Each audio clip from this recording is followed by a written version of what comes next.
OK, parfait.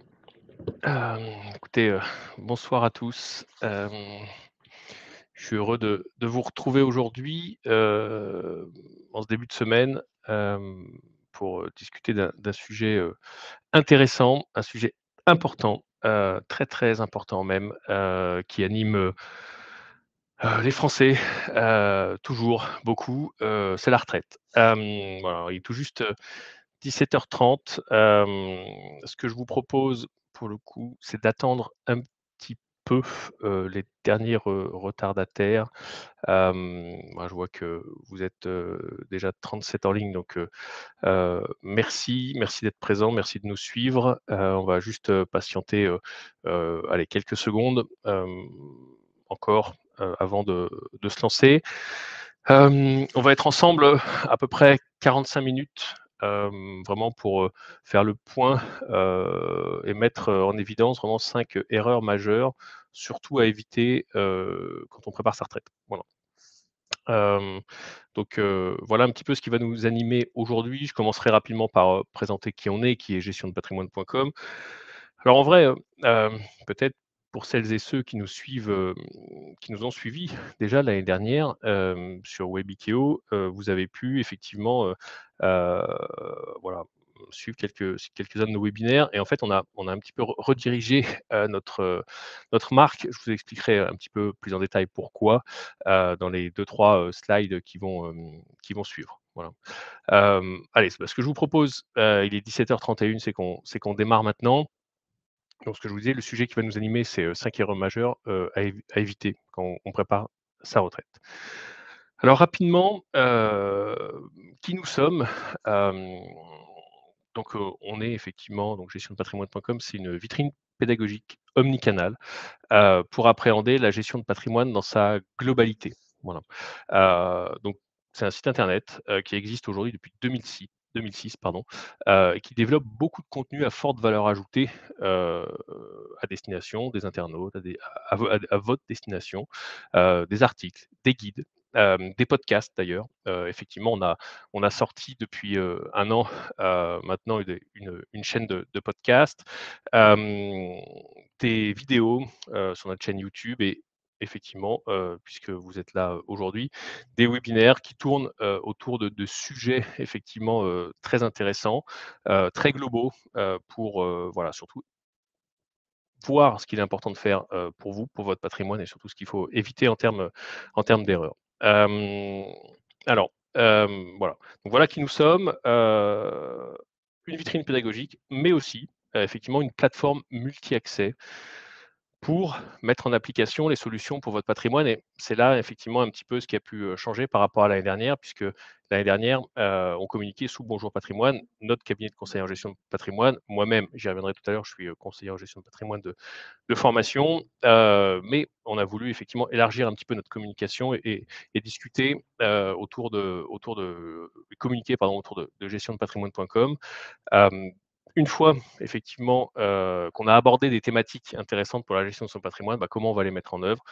On peut les mettre en œuvre de 2 façons, soit de façon totalement autonome et c'est pour ça qu'on a créé, en 2023 Ailo.io qui est un outil de diagnostic patrimonial en toute autonomie. Je vous invite à y aller, alors après le webinaire, pour rester attentif et puis effectivement, et en matière de finance, toujours important d'être accompagné par de l'humain.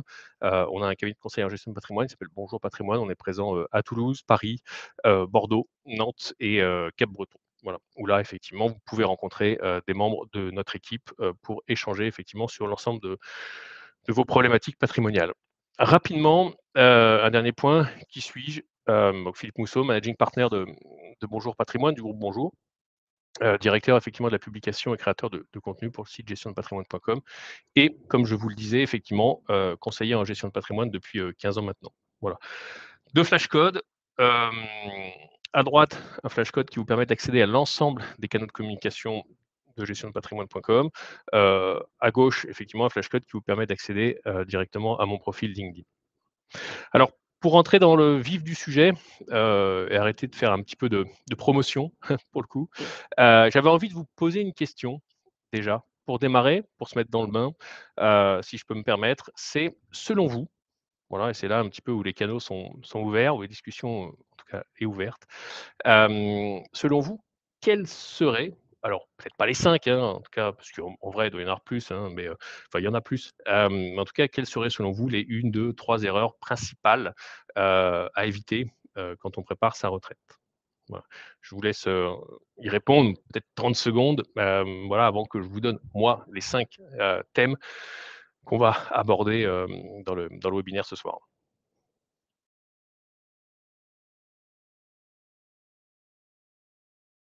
Allez-y, hein.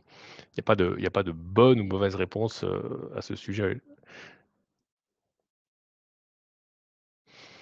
Ne pas vérifier son relevé de carrière. Oui, exactement, on y reviendra d'ailleurs, c'est une de nos 5 erreurs, donc bravo Marie-Claire, effectivement. C'est tout à fait juste, s'y prendre trop tard. Oui, c'est aussi effectivement, un des points qu'on a souhaité mettre en évidence, parce que c'est toujours, voilà, le temps, c'est de l'argent, mais c'est vrai. Odile, faire confiance à l'administration, oui, ça revient un petit peu, à ce qu'avait pu dire Marie-Claire sur, le relevé de carrière.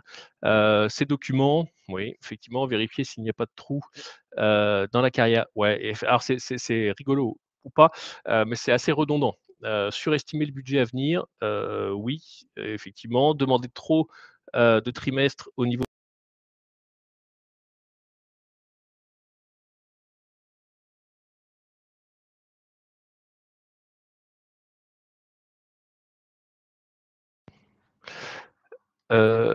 hop.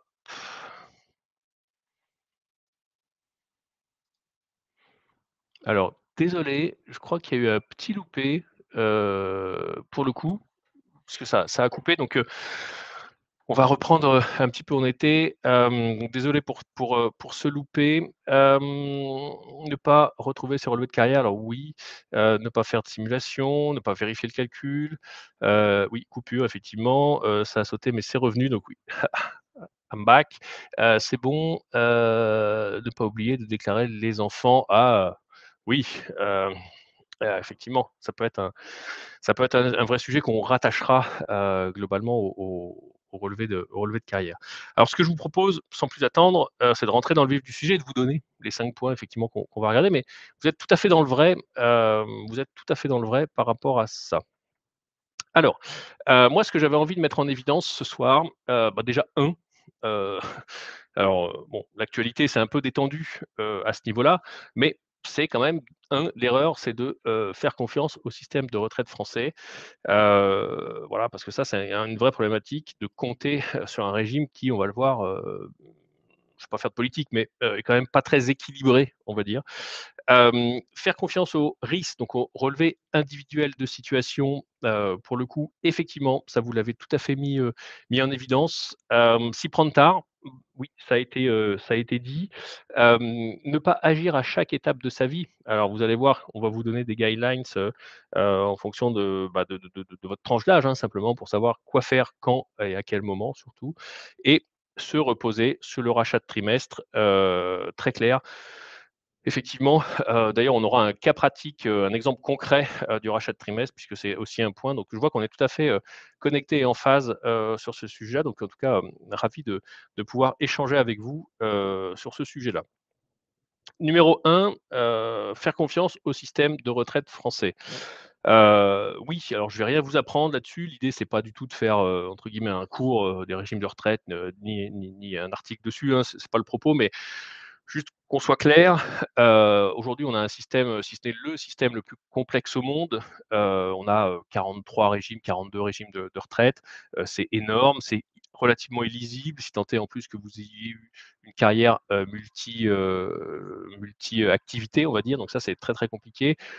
C'est ce qu'on met, on a un fonctionnement complexe, un empilement des caisses de retraite, donc ça, c'est, voilà. Avec en plus de ça, des règles propres, derrière et un suivi de carrière qui peut être fastidieux. Alors s'il est fastidieux pour vous, je vous laisse imaginer, comment il peut être fastidieux au titre des, caisses de retraite. Voilà, donc ça, c'est quand même un point important, à ce sujet-là et sur lequel il faut quand même faire, extrêmement attention. Voilà. Alors, petit rappel rapide, on est sur un, système de retraite par répartition, d'accord? À mettre en parallèle des régimes de retraite par capitalisation, plutôt anglo-saxons dans leur compréhension, hein, les régimes de retraite par capitalisation. Le régime de retraite par répartition, c'est tout simple, c'est les actifs qui cotisent pour financer les retraites. Alors ça fonctionne, quand on a un système qui est équilibré, c'est-à-dire que quand on a plus d'actifs que de retraités. Or, effectivement, au sortir de la Deuxième Guerre mondiale, ça fonctionnait très bien. En 2050, c'est ce que vous voyez sur le graphique, ça fonctionnera beaucoup moins bien et on commence à voir que ça frotte un peu puisque en 1960, on était à 4 actifs pour un retraité. Là, c'était très clair. En 2010, on était plus qu'à 1,8 actifs pour un retraité. En 2050, a priori, on serait sur, si on continue comme ça, sur 1,2 actifs par retraité. Voilà, donc on a vraiment un système, qui sur lequel on peut entrevoir effectivement des difficultés de fonctionnement, sans aller plus loin dans le, je dirais dans la compréhension et dans l'analyse de ça. En plus de ça, qu'est-ce qui s'ajoute à ça? On a quand même malgré tout, c'est tant mieux, finalement une espérance de vie à 60 ans qui se rallonge, et qui se rallonge effectivement d'année en année, hein, puisque vous le voyez sur le graphique de gauche. En 2013, on avait une espérance de vie pour les femmes de 22 ans, pour les hommes, non d'ailleurs c'est l'inverse. Pour les femmes, de 27 ans, pour les hommes de 22 ans, mais on voit que cette espérance de vie-là, elle a tendance à augmenter très bien significativement à terme, mais qui dit retraite dit il va falloir financer. Voilà. Et ensuite de ça, vous voyez sur le graphique de gauche, là pour le coup, une population active qui stagne. C'est pour ça que le rapport actif-retraité, effectivement, devient de plus en plus, je dirais, dangereux dans sa compréhension et dans son fonctionnement. Jusqu'à présent, et même in fine, sur la dernière réforme de retraite qui a failli péricliter, hem, en fin d'année dernière, les 2 leviers principaux qui ont été mis en avant, hein, c'est l'allongement de la durée de cotisation, et l'égalisation, des différents régimes. Voilà, alors la promesse, gouvernementale la promesse du gouvernement Macron 1, c'était, 1 € cotisé égale 1 € de droit pour tous les régimes. On en est loin, c'est et voilà. Donc on a vraiment un système très complexe et qui fait que, il va falloir vraiment, compter sur autre chose, si on veut avoir une retraite qui tienne la route. Voilà. Donc voilà un petit peu les ça c'était vraiment le constat numéro un et surtout ce qu'il ne faut pas faire, c'est partant de là, comment on peut travailler différemment? Donc déjà, ne pas faire confiance au régime de retraite. Deuxième erreur, derrière, c'est, vous l'avez très bien dit tout à l'heure, faire confiance au RIS. Le RIS, c'est le relevé individuel de situation. Alors vous pouvez, vous le recevez à partir de 35 ans, tous les 5 ans, mais surtout que vous pouvez le télécharger directement, hem, depuis le site de l'assurance retraite assez facilement en vous connectant et généralement il est actualisé au 31 décembre de l'année N-1. Donc là, si vous le faites maintenant, il devrait être actualisé au 31 décembre 2023, pas 2024. Je pense pas que 2024 soit, d'ores et déjà remonté. Voilà. Alors, c'est très bien, c'est vraiment un document, officiel, important, qui va centraliser tous vos droits à la retraite de tous les régimes affiliés. Super, un document de synthèse des 42 régimes. Hem, oui, la santé en vieillissant, c'est aussi important, effectivement. Et donc le risque, c'est vraiment un relevé, qui va centraliser tous vos droits de tous les régimes, voilà et sur lequel effectivement peut y avoir beaucoup d'erreurs comme vous avez pu, le remonter quand je vous interrogeais au début de ce webinaire. D'ailleurs, la Cour des comptes, tire des constats, hein, et se rend compte qu'effectivement, quand on liquide des droits à retraite aujourd'hui, il y a à peu près un dossier sur 6 en 2020 qui comporte des erreurs. Il faut savoir que, heu, avant, c'était en 2016, hein, donc c'est pas trop longtemps avant non plus, c'était un dossier sur 9. Donc ça fait quand même 33 d'augmentation d'erreurs. Voilà. Ça, c'est une fois qu'on a liquidé. Il faut savoir qu'une fois qu'on a liquidé ses droits à la retraite, c'est quasiment trop tard. Donc, il faut être extrêmement vigilant par rapport à ça. OK? C'est que généralement, quand vous vous apprêtez si vous faites pas attention, si vous vous apprêtez à liquider vos droits à la retraite, qu'est-ce qui va se passer? Il va se passer que vous allez recevoir un relevé de vos différentes caisses de retraite qui vous donne le montant approximatif, qui vous donne 2 mois pour valider, et une fois que vous avez signé 2 mois, c'est parti, vous en avez pour le reste de votre vie. Voilà, c'est très, très compliqué de revenir, en arrière par rapport à ça. Donc, il est jamais trop tard pour bien faire, pour analyser ce relevé individuel de situation, parce qu'il y a des erreurs qui sont visibles et des erreurs qui sont invisibles, pour le coup. Hem, donc ça, c'est très, très clair, et derrière, surtout travailler avec des professionnels qui sont capables de vous accompagner par rapport à ça, voilà. Hem, je vois Marie-Claire des erreurs sur mon RIS et beaucoup de temps pris par la caisse pour corriger. Oh là là, oui, oui, ça peut être très, très long. Il y a des établissements spécialisés d'ailleurs avec lesquels on travaille sur ces sujets-là parce que c'est très compliqué, et ça demande beaucoup de preuves, voilà. Donc ça, c'est un vrai sujet, sachant que vous y avez droit puisque in fine, vos cotisations retraite, vous avez payé, d'accord? Toute votre vie oui, je reviendrai, Marie-Claire, j'y reviendrai, tout à l'heure. Juste d'ailleurs, c'est le slide d'après sur cette question-là. Vous avez payé toute votre vie, et quand même beaucoup de cotisations, donc c'est ça, en fait, c'est quelque chose que vous avez payé, voilà et sur lequel vous avez des droits plus tard. Donc c'est bien de s'assurer que les droits auxquels, vous avez payé toute votre vie, puissent, effectivement perdurer plus tard. Alors justement, voilà, sur les erreurs visibles, déjà, les erreurs vi «invisibles» entre guillemets, ça c'est il faut faire appel à des spécialistes, mais en tout cas, vous pouvez déjà identifier ces petits tips que je peux vous donner comme ça, sur le relevé individuel de situation. Typiquement, vérifiez vos employeurs, voilà, absolument qu'ils y soient tous, les CDI, les CDD, l'intérim également. Les périodes assimilées, pour le coup et ça avait été remonté au tout début du webinaire par rapport à ça, sur alors les enfants, donc oui, la maternité, la maladie, le chômage, les services militaires, le cas échéant, c'est très rare que le service militaire remonte, par exemple. Donc voilà, c'est surtout s'assurer vraiment que absolument tout y figure. Comment peut-on vérifier le calcul des points des caisses de retraite complémentaires? Ah, ah, ah! Ça, Elisabeth, c'est un sujet très compliqué, hem, parce qu'effectivement, peut y avoir des grosses erreurs. D'ailleurs, les plus grosses erreurs, viennent de ces sujets-là. C'est pas trop la retraite de base, parce que le calcul, c'est assez facile, puisque c'est un plafond annuel de la sécurité sociale. Par contre, c'est sur tous les points de retraite complémentaire par rapport à la valeur du point au moment où vous l'avez payé. Ouais et c'est ça qui est très compliqué, effectivement et c'est là plutôt alors soit si je m'écarte un petit peu du sujet, hein, soit vous reprenez tous vos bulletins de salaire, et là vous partez, en dépression potentiellement, mais surtout sur un gros travail, d'archéologie. Soit vous faites appel à des cabinets spécialisés. Par contre, il faut absolument avoir conservé les preuves. Qui dit preuve dit bulletin de salaire, voilà. On a des exemples comme ça, par exemple, où, on a pu faire x2, sur une retraite parce que en fait, quelqu'un était passé du statut employé au statut cadre, hein, donc avec, retraite complémentaire et cetera et en fait, son employeur ne l'avait pas déclaré. Voilà, donc ça, il y a des petites erreurs comme ça aussi, il faut surtout vraiment être très, très, très, très vigilant. Voilà. Trimestre d'apprentissage, oui, c'est un petit peu compliqué, lorsqu'on a beaucoup changé d'emploi, ah oui, oui, bah, c'est sûr que si vous avez une carrière, ce que je vous disais, hein, si vous êtes, voilà, enfin, si vous avez plusieurs carrières, plusieurs caisses de retraite, ça peut être très, très compliqué. Voilà. Donc oui, effectivement, comparer les entrées du régime de base et les entrées du régime complémentaire, une cohérence, simplement une cohérence par rapport à votre niveau de rémunération. Vérifiez vos revenus, qu'ils soient bien pris en compte. Pourquoi? Si vous, entre 2 années, typiquement, vous avez eu un niveau de rémunération qui vous a semblé linéaire, parce qu'attention, il peut y avoir des questions de variables, de primes et cetera. Hem, alors allez, la liste des cabinets spécialisés, on pourra vous la fournir, après. Il y a vraiment il y a enfin, il y a vraiment des équipes qui sont très orientées sur le conseil. Nous, on travaille avec un cabinet spécialisé. Je ne vais pas faire de publicité. D'ailleurs, on fera un webinaire un peu plus tard, dans le mois de février, avec eux, donc vous pourrez effectivement nous y rejoindre également. Mais vérifiez vos revenus, la cohérence, parce que si, entre 2 années ou 3 années, il vous a semblé avoir le même niveau de rémunération et que finalement, c'est pas ce qui est indique dans votre relevé de carrière, c'est qu'il y a un trou dans la raquette, typiquement. Idem, c'est ce qu'on disait un petit peu là sur les, régimes complémentaires, vérifier l'évolution des points retraite. Voilà donc, c'est vraiment un travail d'analyse, hem ah, vous ne m'entendez plus?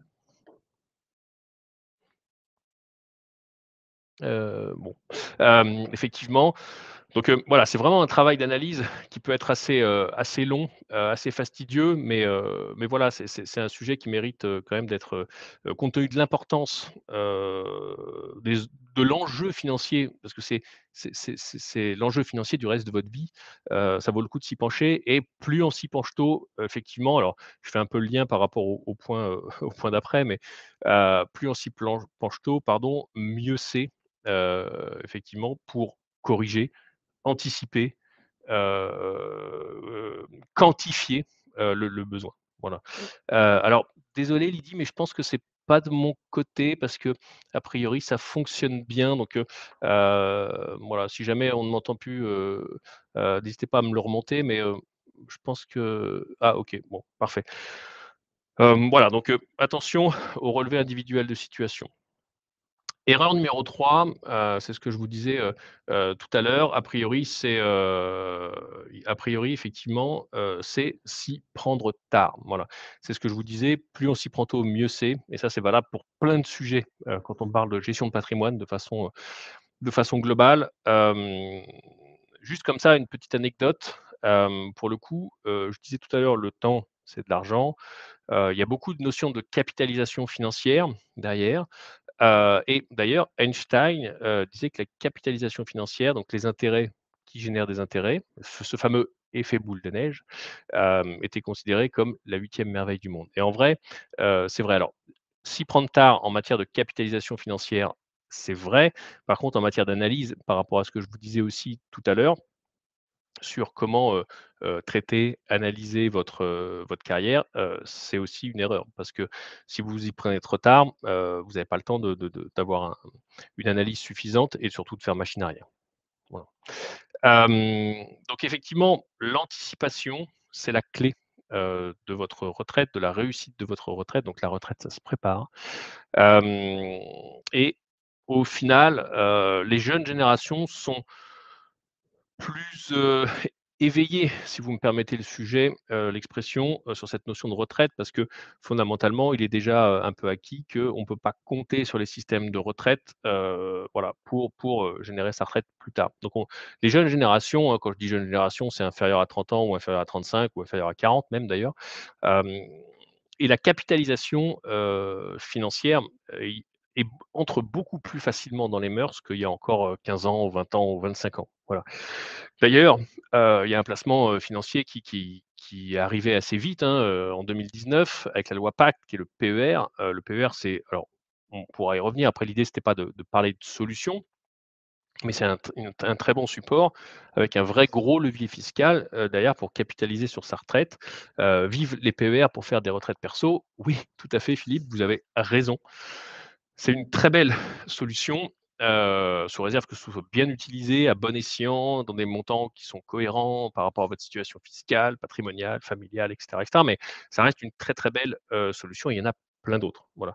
Mais globalement, effectivement, il n'y a jamais de mauvais moment, pour préparer sa retraite, il y a toujours un bon moment. Alors juste un petit exemple de capitalisation, financière, basique, OK?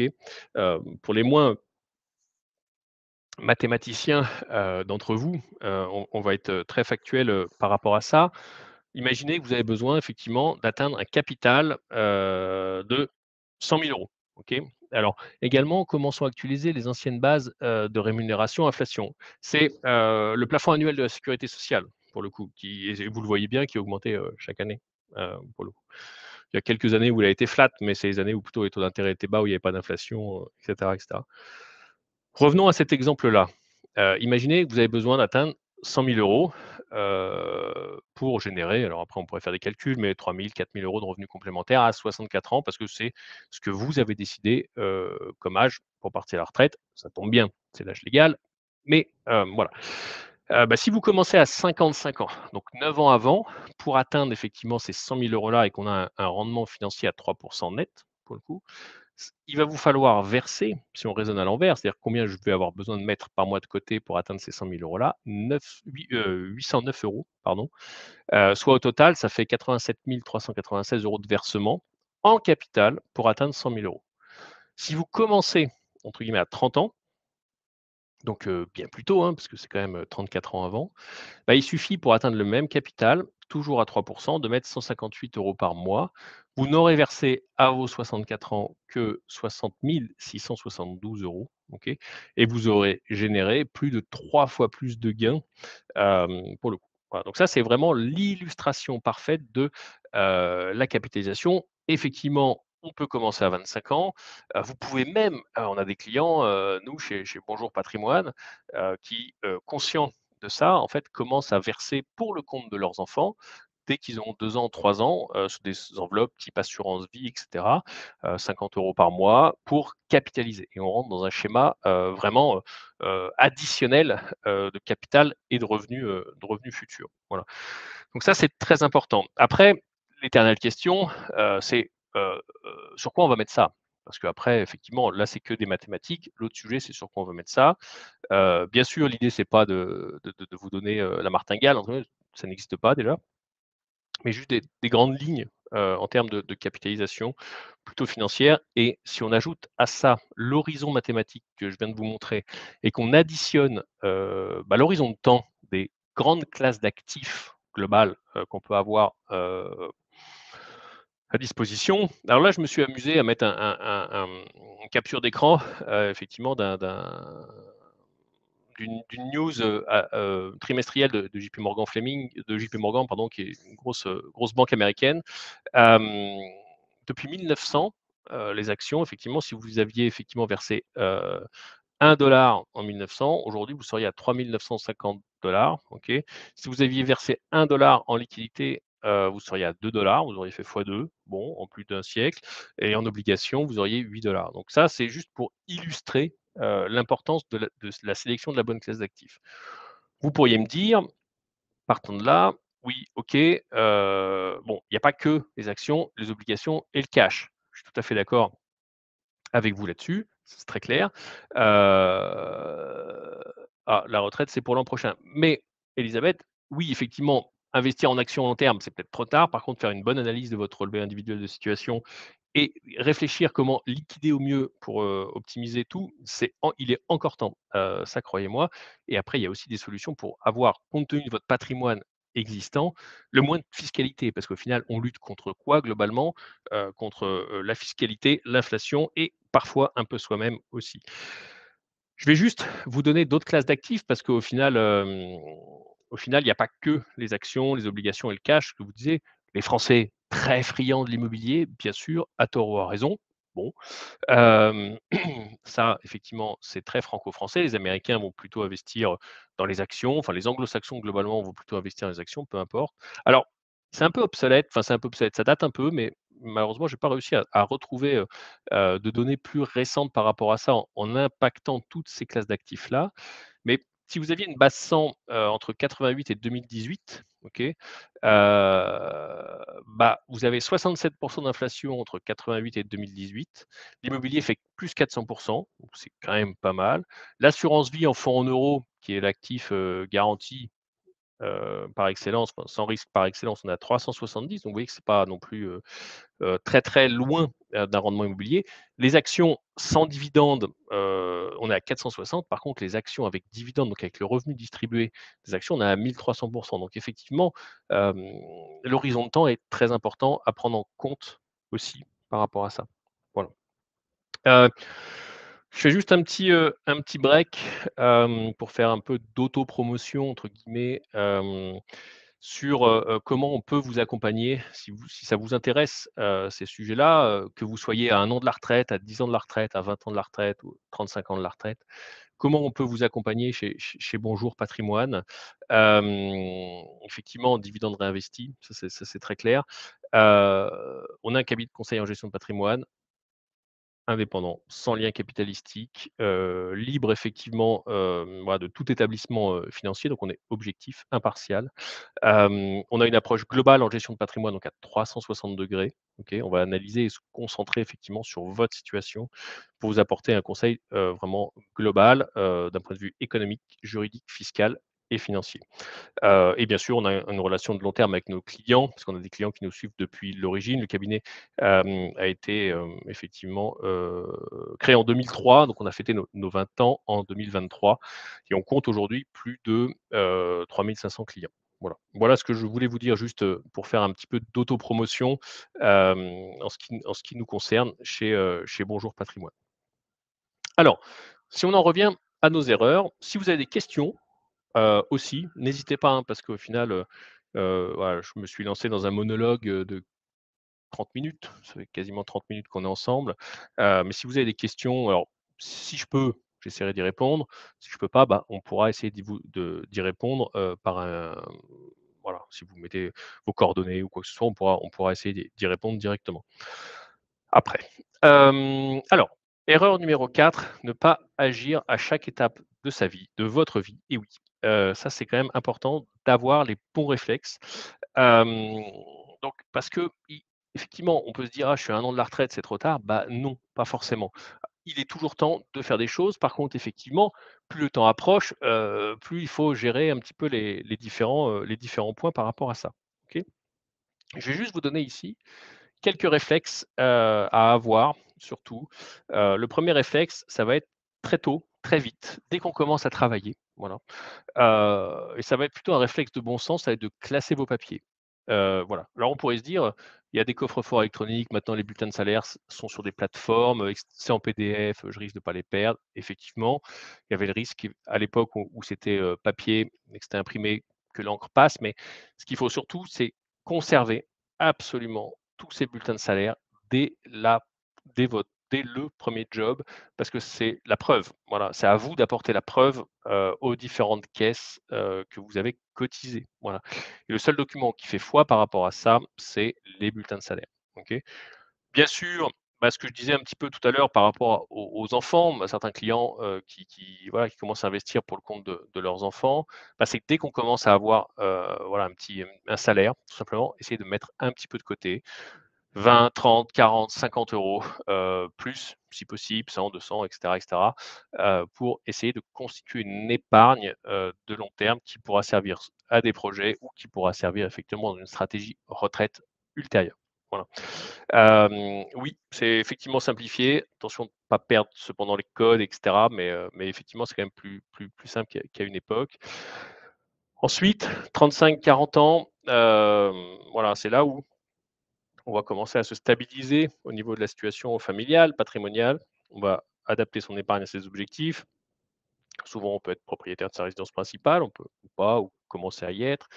Bien sûr, toutes les solutions d'épargne entreprise, PE, PERCO, si vous avez un employeur qui vous le propose, bah, c'est bien. L'épargne individuelle, que ce soit l'assurance vie, le compte titre, le PEA, qui est aussi une très bonne action, enfin une très bonne, pardon, un très bon support pour les actions, et ça fait le point avec le quatrième point en dessous, voilà, l'assurance vie bien entendu et aussi l'immobilier locatif parce que souvent on a un pouvoir d'achat, un pouvoir d'emprunt, pour le coup et c'est ça qui est aussi intéressant, par rapport à ça. 50-55, là, on commence à se rapprocher effectivement de la date fatidique de la retraite. On a souvent un gros pouvoir d'achat en fonction de la carrière, donc un gros pouvoir d'épargne pour le coup, donc augmenter les versements sur les supports que vous avez, mis en place. Heu, il est encore temps de faire de l'investissement immobilier locatif, tant qu'on a une capacité d'épargne, pour le coup. Heu on peut commencer à prendre effectivement un petit peu moins de risques, qu'avant quand on était plus jeune en termes de support, voilà. Et après, donc 60-65 ans, hem, on peut regarder des différentes possibilités de sortie de type cumul emploi-retraite. Voilà, c'est des sujets, qui aujourd'hui sont relativement peu, adressés, parce que et pourtant ça peut valoir le coup. Des rachats de trimestres, alors on verra, tout à l'heure avec un exemple concret. C'est compliqué, enfin j'ai toujours un peu de mal conseiller un rachat de trimestre un peu tôt, parce que entre guillemets, on ne sait jamais trop de quoi sa vie sera faite et c'est un petit peu compliqué. On a des clients qui nous voilà, qui nous sollicitent sur le rachat de trimestre, pour leurs enfants assez tôt, à 30-35 ans et cetera. Voilà et comme il y a quand même un enjeu financier, plus on connaît l'enjeu financier, mieux, je dirais le calcul du retour sur investissement du rachat de trimestre, sera fiable. Voilà. Ensuite, bien sûr, le PER, mais qu'on aura très bien pu commencer à mettre un petit peu en place un peu plus tôt. Et ensuite, effectivement, l'optimisation des contrats de retraite et c'est ce que je vous disais, un petit peu Elisabeth tout à l'heure, c'est que, voilà, peut y avoir des options intéressantes, peut y avoir des sujets à lever, derrière en fonction de ce que vous avez constitué et cetera et cetera. Le rachat de trimestre, ils ne répondent jamais, pour moi en tout cas. Finalement, tant mieux. Bah, oui, alors, bon, effectivement, ça se regarde. Il faut avoir les bons interlocuteurs et cetera, mais oui, ça peut effectivement, essayer ça peut être problématique, par rapport aux différentes caisses de retraite. Voilà. Donc ça, c'est, je dirais, la to-do list, de survie en fonction de votre situation, par rapport à ça. Que faire si l'on ne dispose plus d'une grande partie de ses bulletins de salaire? Pourquoi apporter, là, les preuves puisque les organismes disposent déjà des informations? Alors oui, elles disposent d'informations, mais la preuve, c'est à vous d'apporter que si jamais il y a un problème. Alors, bien sûr, votre relevé de situation, de carrière, Christine, pardon, désolé, hem, il va indiquer des informations. Mais si jamais vous pensez que ces informations sont fausses, ça va être compliqué. Après, vous avez la possibilité, typiquement d'aller, voir pour vos employeurs, avec vos employeurs si, qui sont dans l'obligation d'ailleurs d'en avoir une copie, peuvent vous en fournir une trace également. Voilà, bon, c'est une piste, comme ça. Après, il y a un point qui est très important aussi à voir, c'est le focus quand on est à la retraite des dépenses réelles et ça, c'est, dans notre métier, nous, de conseillers en gestion de patrimoine, le budget, c'est quelque chose de très important. Que ce soit le budget en activité, professionnelle, faire le point entre les inputs et les outputs. Qu'est-ce qu'on a? Qu'est-ce qu'on dépense? Dans quel intérêt? Quel est notre budget, loisirs, notre budget shopping, notre et cetera et cetera. Et c'est le même, budget, le même exercice qu'il faudra faire à la retraite, pour le coup. J'essaierai de revenir, sur la question, après, mais, GB, hem, voilà, sur la question budgétaire, quand on est à la retraite, c'est parce qu'on n'aura pas les mêmes revenus, ça c'est clair. Il y a une baisse de pouvoir d'achat. On a différents types de retraites. On a la retraite, «lune de miel» entre guillemets, qui est plutôt au début, puis après on a la retraite qui peut se complexifier un peu avec, notamment des dépenses de santé. Il y a quelqu'un, il y a un d'entre vous qui l'a mis dans le chat, tout à l'heure, qui, peuvent être, effectivement de plus en plus, importantes en fonction du vieillissement. Donc, au début, on a du temps, on est en forme, on a du loisir, donc on dépense. Après, c'est d'autres dépenses, liées à la santé et cetera et cetera. Hem, donc heu, donc voilà, il y a vraiment, alors je vois qu'il y a des questions assez, spécifiques. N'hésitez pas à nous solliciter directement, par mail, sur contact @bonjour patrimoine ou contact@gestiondepatrimoine.com si vous voulez qu'on vous réponde directement. Mais l'approche budgétaire à la retraite, c'est quand même très important, à avoir, à quantifier parce que, voilà, vous pouvez avoir des dépenses pour les petits-enfants, vous pouvez avoir plein de sujets et effectivement, c'est des sujets importants. Les crédits, est-ce que vous avez les crédits qui, continuent quand vous commencez à être à la retraite? Voilà, typiquement, arrêter ces crédits 1 an ou 2, ou voire même plus si on peut, par rapport au patrimoine qu'on a envie de se constituer, avant d'être à la retraite, ça peut être une bonne solution pour dégager un pouvoir d'achat, important. Donc voilà un petit peu, c'est, l'ensemble de ces sujets-là, hein, quand on est, quand on est là, et surtout quand on est au moment, pour le coup, de la liquidation de la retraite. Parce que, voilà, c'est important, cette approche budgétaire à avoir dans sa globalité. Hem, alors, une question générale, quelle fiabilité ont les simulations de retraite vu que le prix du point peut, aussi évoluer dans les années qui viennent? C'est, pas engageant du tout. Donc, voilà, c'est une idée, effectivement et il y a que à la fin où, même si on calcule de façon extrêmement sérieuse, il y a qu'à la fin où on en a une idée, très cohérente. Voilà. Très tôt, ça a pas, voilà, ça a pas de ça a pas une grosse fiabilité quand on fait ces démarches-là, très tôt. Et enfin, alors j'ai vu passer certaines remarques, là-dessus. La 5e erreur qu'on avait envie de mettre en évidence, c'était effectivement de se reposer sur le rachat de trimestre. Alors je crois que c'est Marie-Christine qui disait, ouais, Marie-Claire pardon, qui disait, «Ah bah tant mieux, ils me répondent pas». Bon, parfois ça peut marcher, parfois ça peut ne pas marcher le rachat de trimestre. L'idée c'est vraiment du cas par cas, OK? C'est pas du tout, systématique. Faut surtout pas se dire: «Ah mon voisin entre guillemets, il a fait ça, c'est super, je fais pareil, je lance la démarche». Non, ça c'est vraiment, pas une bonne appréhension, patrimoniale. Pour le coup, pour que ça fonctionne, il faut vraiment se rapprocher d'experts, soit de conseillers en gestion de patrimoine qui ont une, je dirais un biais, retraite, important, soit de cabinets spécialisés, soit un conseiller en gestion de patrimoine effectivement qui va travailler avec un conseiller spécialisé sur ce sujet-là et main dans la main surtout pour vous. Parce qu'en fait, c'est du sur mesure, systématiquement du sur mesure et en plus, petite anecdote, il y a des trimestres qui sont quand même plus importants à racheter que d'autres. Voilà, je dis ça, je dis rien, mais on peut quand même sélectionner les trimestres qu'on rachète. Voilà. Donc ça, c'est un point important. Grosso modo, pour avoir une retraite à taux plein, il faut avoir l'âge légal, bon, 64 ans aujourd'hui, et la cotisation du nombre de trimestres fixés en fonction de votre année de naissance. Voilà, c'est quelque chose qui a, bougé aussi avec la réforme des retraites qui est encore en vigueur, hein, mais qui est entrée en vigueur justement au 1er septembre 2023. Tout le monde peut racheter des trimestres, voilà. On peut racheter au maximum 12 trimestres, donc c'est quand même pas mal, OK. Et par contre, son coût, va varier en fonction de 3 paramètres: l'âge au moment du rachat, plus on le fait tardivement, plus c'est cher, les revenus les 3 années précédentes, plus, on gagne d'argent, plus c'est cher et l'option de rachat, enfin, on fera un petit focus juste après, par rapport à ça. Voilà, donc, globalement, si on prend le plus bas et le plus haut, on arrive à un coût compris entre 1 055 et 6 684 € par trimestre pour un salarié. Voilà, donc c'est quand même des enjeux parce que si on fait 12 fois 6 600, ça fait quand même un certain montant, un certain investissement. Voilà, donc après il faut quantifier le ROI et le retour sur investissement par rapport à ça. Sur le rachat de trimestre, on a 2 options.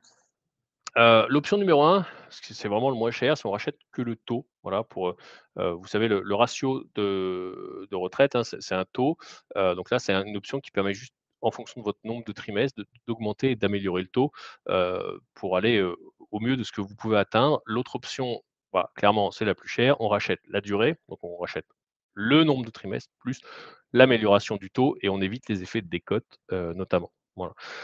Ça, c'est vraiment les 2 points essentiels en matière de rachat de trimestre, très simplifié, mais c'est vraiment les 2 points essentiels à avoir, et c'est surtout ce qu'il faut, quantifier. Voilà. Alors rapidement, hem, un petit exemple par rapport à ça, OK, pour voir la différence, avec, quelqu'un qui a une petite retraite certes, mais, qui fait une retraite liquidée sans rachat, une retraite liquidée avec l'option numéro 1, OK, et une retraite liquidée avec l'option numéro 2. Voilà, donc, Jules, né en avril 61, souhaite partir à 62 ans en 2023, donc c'était avant effectivement la réforme. Il aura cotisé que 156 trimestres sur les 168 à l'époque pour lui, c'était ça. Heu, que donnerait le rachat de trimestre dans sa situation? Voilà. Marie-Claire, on ne rachète que, le régime de base, avec les rachats, oui, oui, oui, tout à fait, effectivement, hem, pour le coup. Quand on, heu, quand on fait ça, on regardons derrière, alors c'est ces petites formules, hein, que je vous disais, la minoration par trimestre, c'est 1,25 ou 0,625 points, OK? Donc ici, puisqu'on est 12 trimestres en dessous, OK? Puisque si on revient juste sur le slide d'avant, même pas c'est marqué, mais on est à 156 sur 168, OK? On a une minoration de 7,5. Voilà, donc basiquement, hein, c'est, le salaire multiplié par le taux, multiplié par la durée, OK? Donc sachant que le taux de base, c'est 50, minoré 50, hein, minoré de 7,5, ça fait 42,5. Voilà, et après on proratise la durée d'assurance, donc voilà. Si le salaire de référence pris en compte ici, c'est 30 800, on multiplie par, 42,5 multiplié par le ratio, le nombre de trimestres, acquis sur le nombre de trimestres dus, on va dire, et on arrive à une pension de 11 857 €. Voilà, calcul à à peu près basique, mais assez fiable, pour le coup. Si on rachète donc, des trimestres, OK, avec l'option numéro 1, d'accord? Donc on augmente que le taux ici, vous voyez qu'on passe de 42,5 à 50 le taux, de base, OK? Et ben, en fait, la pension pour le coup, elle passe de 11 857 à 13 950 €. Voilà, donc on a un gain annuel de 2 093 €. Pas si mal que ça. Faut savoir que le trimestre, en l'occurrence, lui coûte quand même 3 329 €, soit 40 000 € au total. Voilà. Alors certes, c'est déductible du revenu imposable dans une certaine limite, mais quand même, OK? Oui, oui, il y a quelques petits, effectivement, il y a quelques petits points, par rapport à ça. Et l'option numéro 2, bah, vous voyez le calcul, hein, on rachète le taux 50, et la durée donc 1. en gros 168 sur 168 et là, c'est beaucoup plus cher puisqu'on est quand même, 1 600 € en plus. Donc on passe de 40 000 à 60 000 € quasiment au total et sa pension, elle est à 15 000 €, donc un gain annuel de 3 143 €. Voilà. Ça, c'est effectivement, le calcul, c'est un exemple basique, mais c'est juste pour vous permettre d'appréhender, globalement. OK. Et voilà. Donc ça, c'est et après, qu'est-ce qu'on peut être amené à se dire, sur ce sujet-là? Bah, c'est simplement, est-ce que ça va être rentable? Voilà. Combien de temps il faudrait par rapport à ce que j'aurais pu faire ailleurs ou avec un rendement équivalent, derrière? Et ben, c'est un petit peu ce qu'on a essayé d'aller, chercher. Hem, OK, c'est que concrètement, Hem, par rapport à ça, c'est 2 questions à se poser. Combien de temps, vais-je mettre à récupérer, la somme du rachat? OK. Quel gain réel, ai-je réalisé entre avantages, majoration, heu, au regard du coût du rachat? Et c'est juste comme ça après qu'on va le mettre en évidence, avec d'autres investissements potentiellement, mais voilà. Donc voilà quelques exemples. Alors, dans l'exemple de Jules, hein, simplement, on s'est amusé un petit peu à prendre ça en considération. Voilà, on s'est dit, pour amortir le coût, simplement, il fallait 19 ans. OK? Je fais une petite aparté, par rapport à ça parce qu'au final, effectivement, ces calculs-là ne tiennent pas compte de l'avantage fiscal, qu'on peut avoir à racheter des trimestres puisque c'est déductible du revenu imposable dans une certaine limite, pour le coup. Mais bon, vous me voyez arriver, c'est simplement parce que, on a un avantage fiscal, que c'est rentable. Dans l'exemple ici, encore une fois, c'est du cas par cas et c'est de l'analyse, très spécifique sur l'ensemble de ces sujets-là. Voilà. Hem Pour bénéficier d'un rendement de 4 hein, qui est pas un rendement de dingue non plus aujourd'hui, hem, en gros, bah, voilà, il faut 60 ans, pour, espérer arriver à un rendement de 4 Ça, c'est l'option numéro 1. L'option numéro 2, bah, bon, il faut que 18 ans pour amortir le coût, donc c'est pas non plus, extraordinaire. Voilà et la rentabilité sur 30 ans, qui est à peu près une espérance de vie qu'on peut avoir, hein, hors avantage fiscal, elle est de 1,50, 1,52, 1,56 en fonction de l'option. Voilà, donc on se rend compte qu'effectivement, on est quand même, pas sur des gros sujets.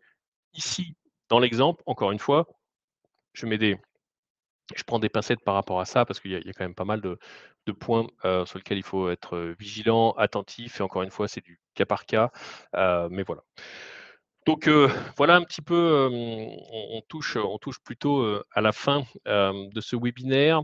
Ce que je voulais vous dire, bah, c'est surtout de, être bien accompagné pour vous y prendre, tôt, pour vous y prendre comme vous avez envie. Pour ça, vous avez plein de possibilités. Vous pouvez être, relativement autonome sur ces sujets-là et je vous invite à flasher le code, pour aller, directement sur, aelo.io qui est notre outil de diagnostic patrimonial, en ligne accessible. Vous pourrez faire votre diagnostic patrimonial en toute autonomie. Pour le coup, il y a 2 versions, bien sûr, mais déjà, ça vous permet de jouer un petit peu avec votre situation patrimoniale. Aussi, pour les plus curieux, si vous voulez continuer, dans cette dynamique-là, hem, pour le coup, bah, vous pouvez, alors j'essaierai de répondre, hein, Pierre, aux questions posées, mais il faut juste me les reposer. Éventuellement et encore une fois, on pourra essayer d'y répondre un peu plus tard. Vous pouvez creuser le sujet parce qu'on a effectivement, rédigé un guide, de plus d'une centaine de pages, sur plein de problématiques, qu'on peut avoir patrimoniales liées à la retraite et entre guillemets, le sujet du webinaire, d'aujourd'hui ne traite que quelques points. Bien sûr, on aura le plaisir, de se croiser à nouveau, sur notre chaîne, de webinaire avec d'autres problématiques. Donc surtout, n'hésitez pas à nous solliciter et surtout si vous voulez creuser, ces sujets-là. Vraiment, je vous invite à télécharger le guide, en scannant le flashcode, pour le coup, afin qu'on puisse au mieux, vous accompagner si bien sûr, le sujet de la retraite et d'autres, sujets patrimoniaux sont, dans vos préoccupations. Voilà. Alors je peux essayer de répondre aux questions Pierre, mais, quelle était votre question? Parce que, sur la prime de départ départ, enfin, il me semble que vous avez posé une question sur la prime de départ à prendre en compte, et cetera et cetera. C'est pas des sujets sur lesquels je vais vous répondre, comme ça du tac au tac, pour le coup, donc je vous invite plutôt à nous poser la question, directement, en ligne, où on essaiera de vous y répondre un petit peu plus tard, si vous nous laissez vos coordonnées, bien entendu, donc avec grand plaisir pour vous y répondre, voilà. Hem Hormis Pierre, est-ce que vous avez d'autres questions? J'essaye de regarder, mais il me semble pas, voir de questions particulières. En tout cas, voilà, on est, totalement à votre écoute, on est disponible, on est là pour vous accompagner à préparer au mieux votre retraite. Il est jamais trop tard. Tant que vous n'avez pas liquidé définitivement vos droits, hem, il n'est pas trop tard, hein, on a encore eu l'exemple d'une cliente qui nous a sollicité, alors qu'elle venait, justement de recevoir sa liquidation des régimes, qui nous disait: «Oh là là, mais je comprends pas, c'est pas du tout ça, ce à quoi je m'attendais» et cetera. Où on a fait travailler effectivement une équipe, de cabinet de retraite spécialisé en urgence, voilà, dans les délais impartis pour pouvoir «suspendre» entre guillemets les délais par rapport à ça. Donc il est jamais trop tard, pour bien faire et effectivement, ayez ces quelques points de vigilance, si on doit, retenir juste ça, hein, pour ce soir. Ces quelques points de vigilance, et surtout, retenez voilà, qu'il faut essayer de s'y prendre tôt, aussi, c'est extrêmement important. Voilà. Bah, écoutez, je vous remercie, voilà,